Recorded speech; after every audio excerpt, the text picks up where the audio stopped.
दिल्ली के सत्ता के गलियारों में इन दिनों एक चर्चा सबसे तेज है, सबसे ज्यादा सुनाई दे रही है कि अब 15 जुलाई को प्रधानमंत्री नरेंद्र मोदी अपनी टीम में, अपने कैबिनेट में बड़ा बदलाव करने जा रहे हैं।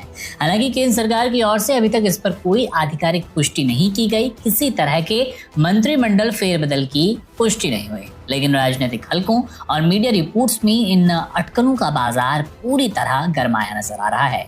सबसे ज्यादा चर्चा इस बात की है कि जिन मंत्रियों का प्रदर्शन अपेक्षा के अनुरूप नहीं रहा गया, अब उसमें कुछ लोग दावा कर रहे हैं कि धर्मेंद्र प्रधान का नाम सबसे ऊपर है, उनके विभाग सबसे पहले बदले जाएंगे, उन्हें संगठन में नई जिम्मेदारी मिलेगी। वहीं जिन मंत्रियों ने अपने मंत्री कार्यकाल में मंत्रालयों में बेहतर प्रदर्शन किया है, उनका कद बढ़ाया जाएगा और उन्हें अतिरिक्त जिम्मेदारी सौंप दी जानी है। राजनीतिक विश्लेषकों का यह भी मानना है कि आगामी विधानसभा चुनावों को देखते हुए कई बड़े फैसले लिए जाने हैं। उसमें नजर होगी उत्तर प्रदेश को लेकर, उसमें नजर है पंजाब को लेकर। ये बड़े राज्य हैं जिस पर बीजेपी की, केंद्र सरकार की, एनडीए की पैनी नजर है और देखना दिलचस्प होगा कि अब इन राज्यों के चुनावों को देखते हुए किन नेताओं को बड़ा पद मिलेगा, किन नेताओं को मंत्रिमंडल में जगह मिलने वाली है। मंत्रिमंडल में अधिक प्रतिनिधित्व जाहिर तौर पर इन राज्यों के नेताओं को देने की कोशिश की जाएगी। इससे भाजपा और एनडीए चुनावी राज्यों में अपना राजनीतिक संदेश मजबूत करने की भी कोशिश कर सकती है।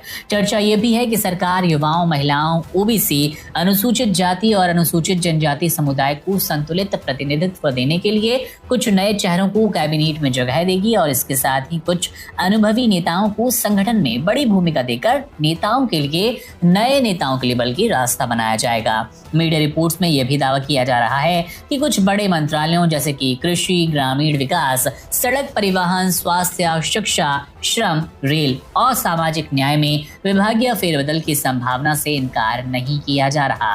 हालांकि किस मंत्रालय में बदलाव होगा, इस पर कोई आधिकारिक जानकारी उपलब्ध नहीं है। किसकी कुर्सी रहेगी, किसकी जाएगी, किसको नया पद मिलेगा, किसको बड़ा पद मिलेगा, इसको लेकर भी अभी आधिकारिक ऐलान होना बाकी है। लेकिन अटकलों का बाजार गर्म है और बड़े फेरबदल की चर्चाएं हैं। सहयोगी दलों को लेकर भी चर्चाएं तेज है। माना यह भी जा रहा है कि एनडीए के कुछ सहयोगी लंबे समय से केंद्र सरकार में अधिक प्रतिनिधित्व की मांग कर रहे हैं। यदि मंत्रिमंडल विस्तार हुआ तो जेडीयू, टीडीपी और अन्य सहयोगी दलों के कुछ नेताओं को भी नई जिम्मेदारियां मिलेंगी। हालांकि ये पूरी तरह से राजनीतिक अटकलों पर आधारित है। सबसे बड़ा सवाल ये कि क्या केंद्रीय मंत्रियों की छुट्टी होगी।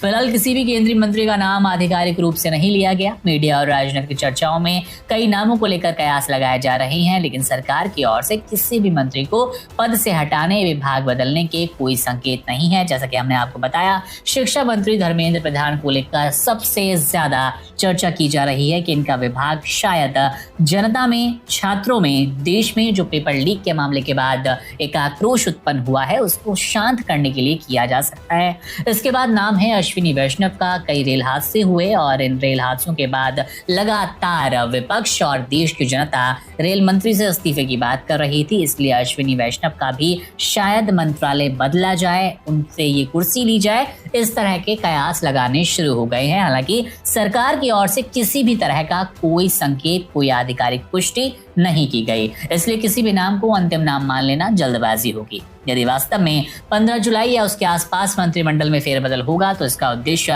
केवल चेहरे बदलना नहीं, बल्कि अगले चुनावों, सुशासन, विकास योजनाओं और राजनीतिक संतुलन को ध्यान में रखते हुए सरकार की नई रणनीति तैयार करना होगा। फिलहाल इतना तो तय है कि दिल्ली में चर्चाएं तेज है, लेकिन अंतिम फैसला प्रधानमंत्री नरेंद्र मोदी और केंद्र सरकार की आधिकारिक घोषणा के बाद सामने आएगा और तब तक मंत्रिमंडल फेरबदल को लेकर चल रही सभी बातें केवल अटकलें और राजनीतिक चर्चाएं मानी जानी